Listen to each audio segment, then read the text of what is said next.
आलाय काय नाही रे, ही कोल्हापूर म्हणजे आश्वांची खैरात आहे. इथं नुसते आश्वासन देतात, कुठलंही काम पूर्ण झालेलं नाही.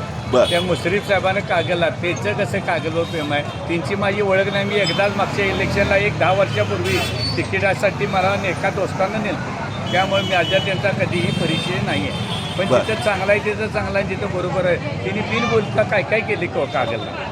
तिथं नुसते आश्वासनाने खैरात चालल्या. नुसतं का जनतेनं ऐकायचा किती प्रोजेक्ट सगळे एकही सक्सेस नाही. तीर्थक्षेत्र बसणं चालू करा. अनेक गोष्टी आहेत. आता रंकाळा कारंजा बिरंजा तू मगाशी आधी किती आहे, किती ग्राउंड्स आहे का काय बोलायचं आपण.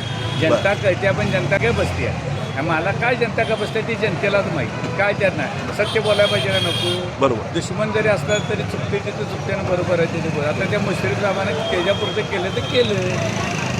बरोबर. मी काय त्यांच्या काय माझा त्यांचा कधी परिचय पण नाही. तर बस सांगायला भ्यायला काय त्यात. माझा माडी ग्रुप होता. त्यानंतर मल्टी पाटील माडिगी आपली होती, आपली आहे बालूजी बिल. बरोबर त्यामुळे जे आहे ते बोलणार. त्याला काय भ्यायची काय आहे. कोल्हापूरला काहीही होत नाही आणि झालं तर 50 वर्ष एका प्रोजेक्टला लागतात. तर आपण जिवंत आहे का नाही हे पुढचा प्रश्न आहे. आता उड्डाण फुल उड्डाण काय काय किती काय काय ऐकतोय आपण. बघताय ना काय काय. रोज एक तर 15 महिन्याला वेगळा प्रोजेक्ट असतो. पहिला बोंबाल असा चला